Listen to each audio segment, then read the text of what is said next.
All right, put the pump together. Start with the pump body. I already installed the seal. So just plenty of lube here in the pocket. And lubricate the bushing also. And then drop in your gears.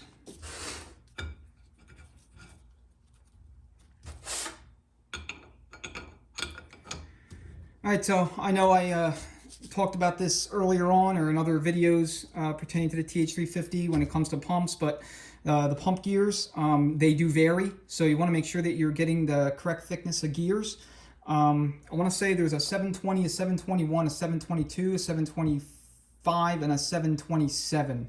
And essentially, if you're going to have the pump machined, you probably want your machinist to acquire the gears for you, or you can give them to him new. But either way, you want to check to make sure everything is okay with it clearance wise.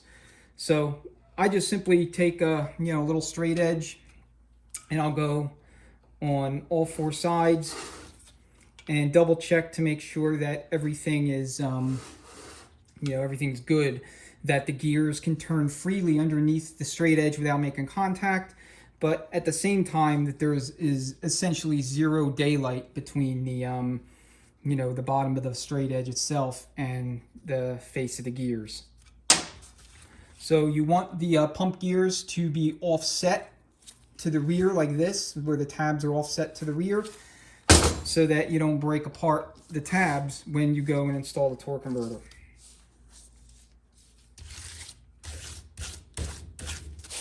All right. So we'll grab the stator and pump cover.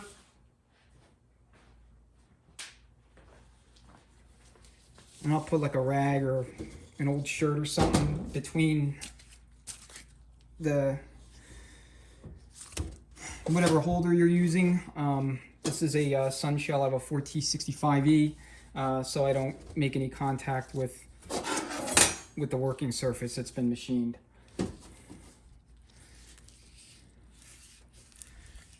Lube up your piston pocket for the intermediate piston. I'm sorry about that.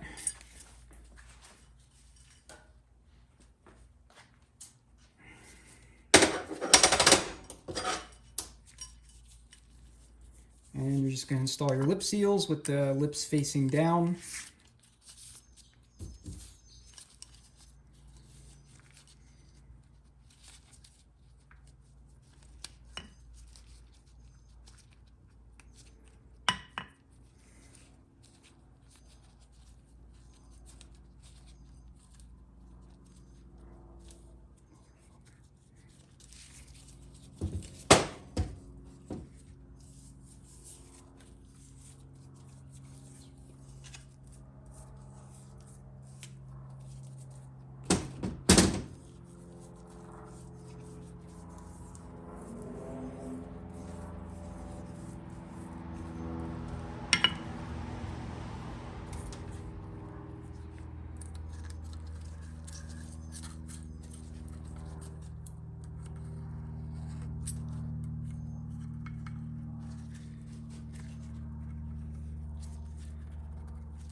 So just carefully work your way around. You don't want to force anything.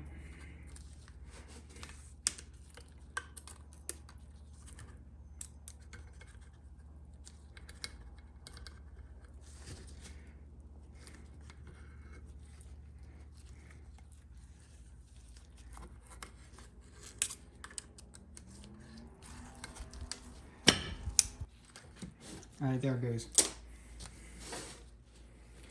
Took a little bit longer than I wanted, but it went. All right, as far as return springs, there's a couple of different setups that these things came with. There was one return spring assembly that had the springs attached to it, just like the forward and direct drums, and then there's, and I think that had less springs than the variants that came with, you know, all the loose springs like this.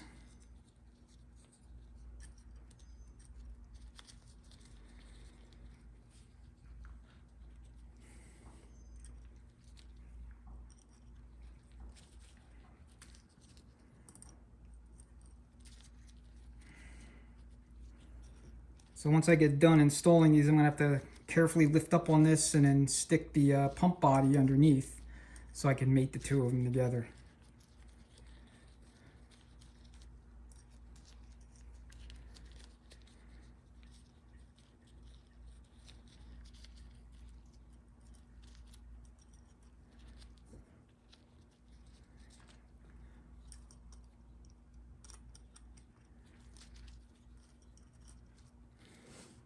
So what I'm doing is I'm leaving a gap at the 3 and 9 position, so I got an equal number of springs on either side.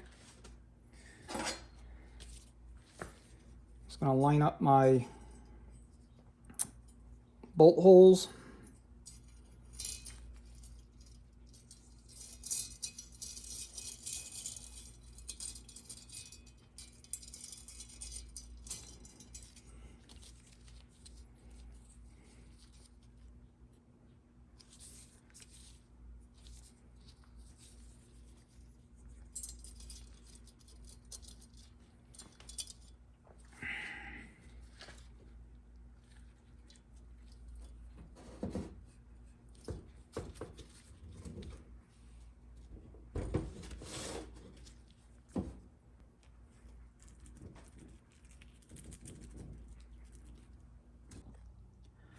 To line up the halves, what you want to do is take your pump body and have your worm tracks like so facing you at the 6 o'clock position. And then what you're going to do is you're going to take your pump cover and notice this bolt here that I have marked, this bolt hole location. You're going to line that up with the bolt hole location on the pump body. And that will get it aligned for you.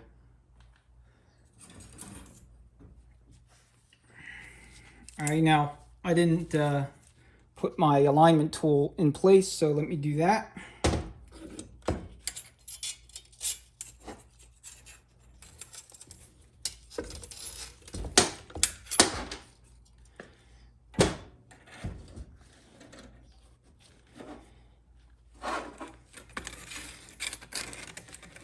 And you want to get this as aligned as you possibly can.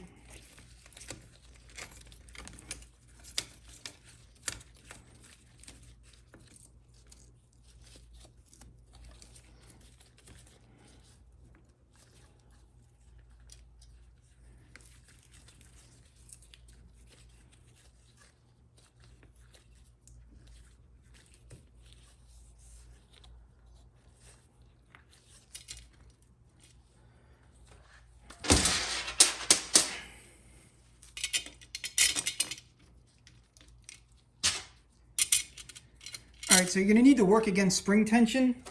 So if you're using an impact, I recommend you use a shallow socket so that you can apply downward force or pressure on the bolt itself so that you can get it to bite into the threads and engage. And all you wanna do is just get a couple of threads in, and then from there, you want to move your torque wrench and then finish it up with the correct torque.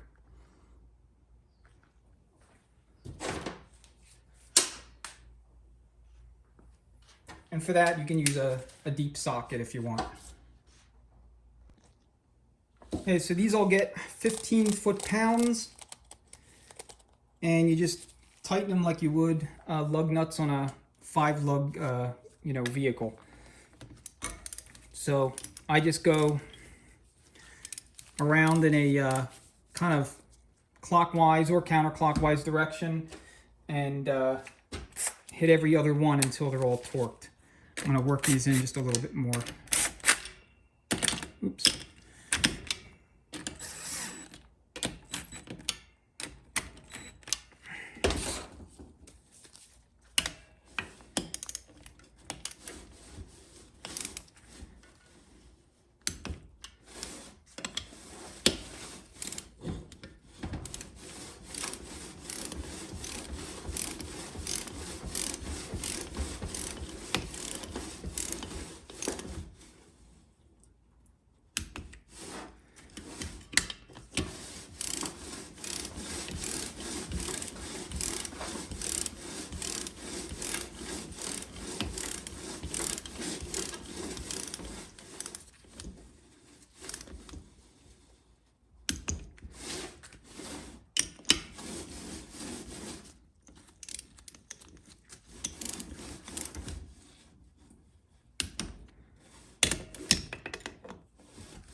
And we got one more to do, and then we'll just check them.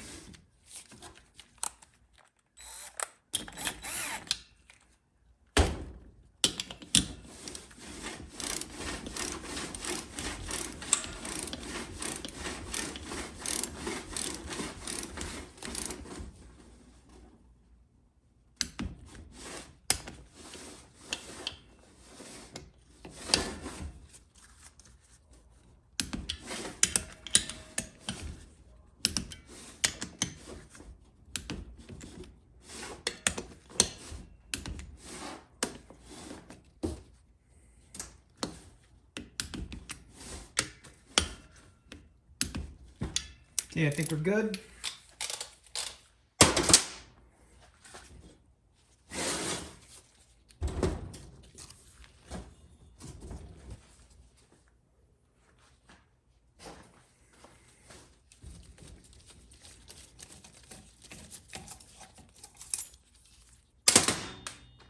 Okay.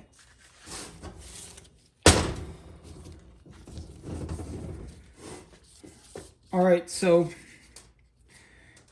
because we're dual feeding the high clutch, we're only going to use 2 to 3 sealing rings. We're going to put a sealing ring here at the base, right on, above the bearing, and then we're going to put another sealing ring right here. We're going to leave this middle ring out. Otherwise, you're not going to get the fluid flow across the entire surface of the piston. So one thing you want to do with these scarf cut rings is pre-wind them like this, and that'll help them, kind of grip the inside of the groove a little bit more, a little bit better, I should say. More effectively, better.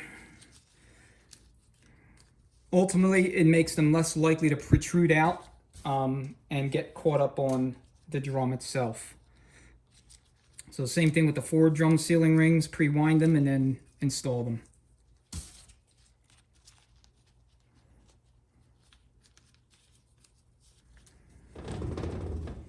Okay. All right, so now what I want to do is I'm going to take the drums out of the case. I'm going to install the 2 drums onto the assembled pump, and then we'll do some air checks and measure clearance.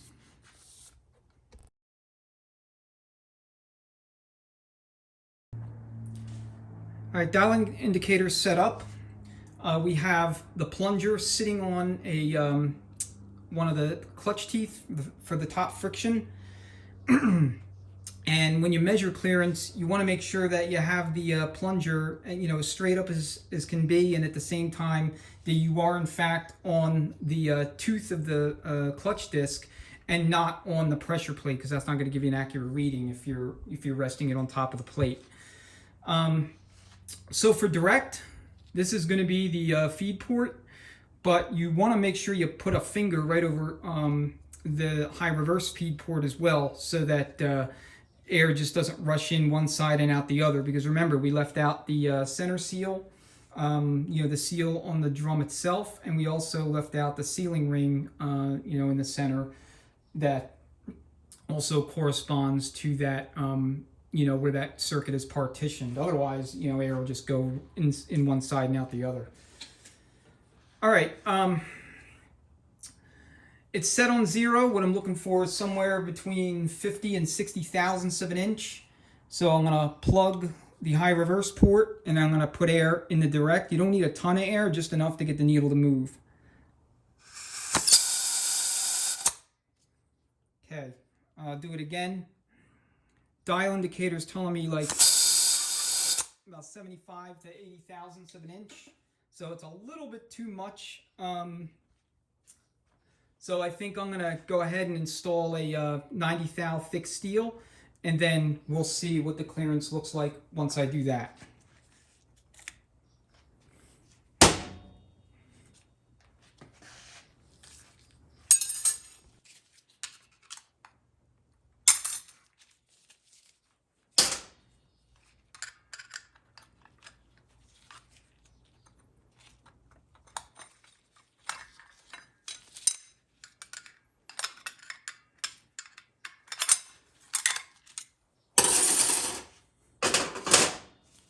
All right, I'm just going to stick the steel on top. If this works out and I get the clearance I want, then what I'm going to do is I'm actually going to put this steel on the bottom. It'll be the first steel that that ultimately sits on top of the piston. But for now, I just want to see what the clearance is going to look like. Now, the reason why you want to make sure that you have your plunger on the tooth of the clutch disc itself is that you'll notice that there's a ledge right here, right? There's a ledge for the pressure plate to sit on. So if you don't, if you don't use the tooth of the clutch disc, you're only going to measure the travel between this ledge and where the snap ring is fully compressed on the other side of the groove, on the top side of its groove. So that's not going to really help you determine whether or not your spec is, or your clearance is within specification or not.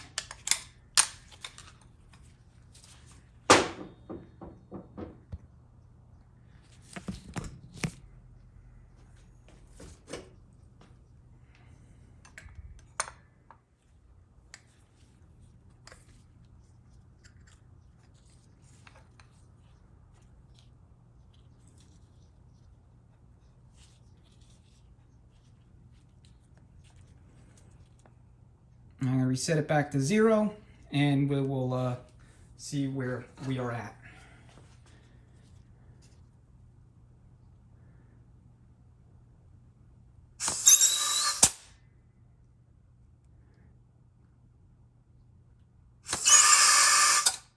All right, so it looks like we're about 55 thousandths. This is actually returning 5 thou below 0. I'll do it one more time. Yeah, 55, 57 thousandths of an inch, which is perfect for a 5-clutch setup. So I'll go ahead and reset the clutch pack, put that thick steel plate on the bottom, and then we'll measure the forwards.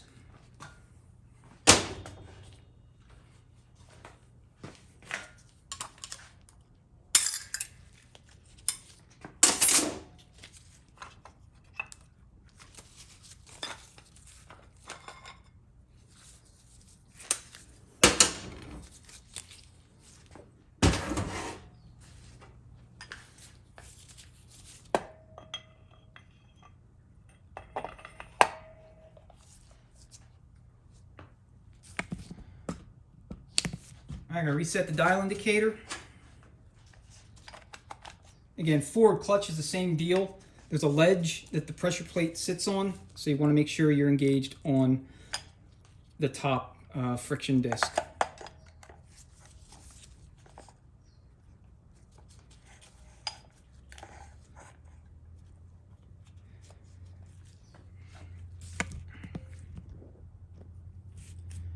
And I'll make mention, the reason why I stick the thickest steels, if there's different thickness of steels in a given pack inside of a drum, the reason why I stick the thicker steel at the bottom is because that's where if you're going to have like a temperature variance inside that drum, it's going to be hotter toward the bottom and not as hot toward the top.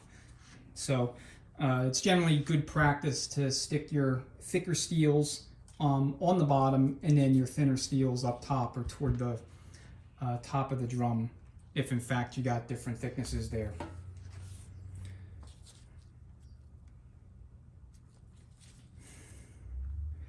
All right, so forward is going to be at this location right here, immediately to the left of the direct.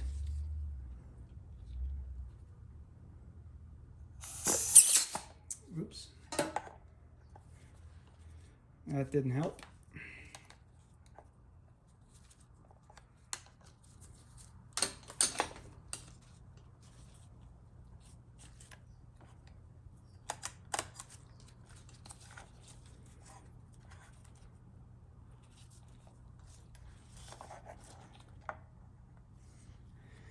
I mean, you can also use feeler gauges for this. It's not, strictly speaking, you use a dial indicator.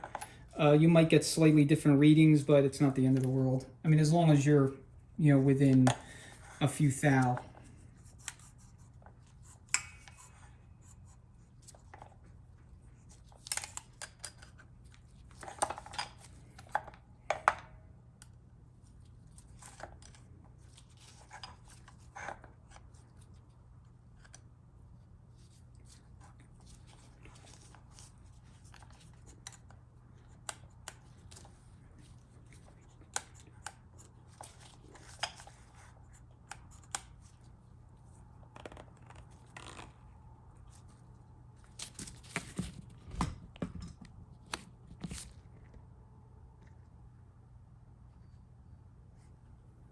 All right, let's try this again.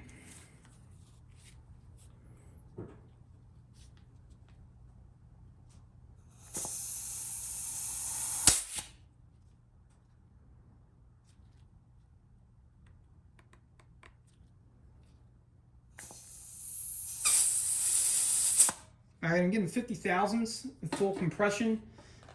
So again, I'm going to add another 90 thou thick steel at the bottom, and that should give me, like, you know, somewhere in the neighborhood of 20 to 25 thousandths, which is perfectly fine for forward. I really don't like to be above 40, so you can run it as tight as, I want to say, 15 thousandths without, you know, having any concerns about issues when you're in reverse. But if you're on the high side, then especially at higher torque demands, it's possible that you could start slipping, especially if your engine's putting out a lot of power. So I'm gonna do that, and then we'll remeasure. Okay, there's the 90 thousandths thick steel plate. Go on the bottom.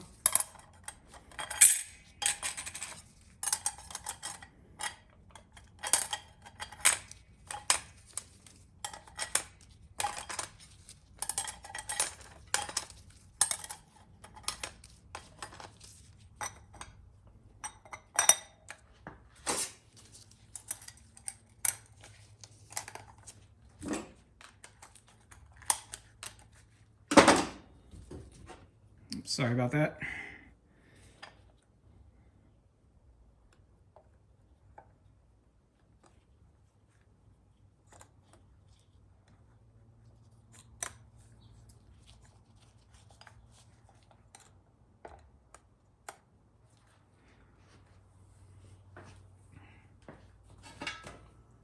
All right, let's reset the indicator to 0, and we will give it another shot.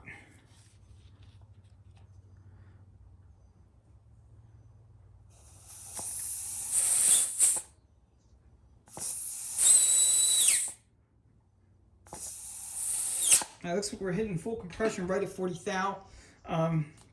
That's fine. I mean, these clutches are also dry, so the fluid, once it's in the car, fluid will soak into the frictions, and will probably shrink maybe 5 to 7 thou off that clearance.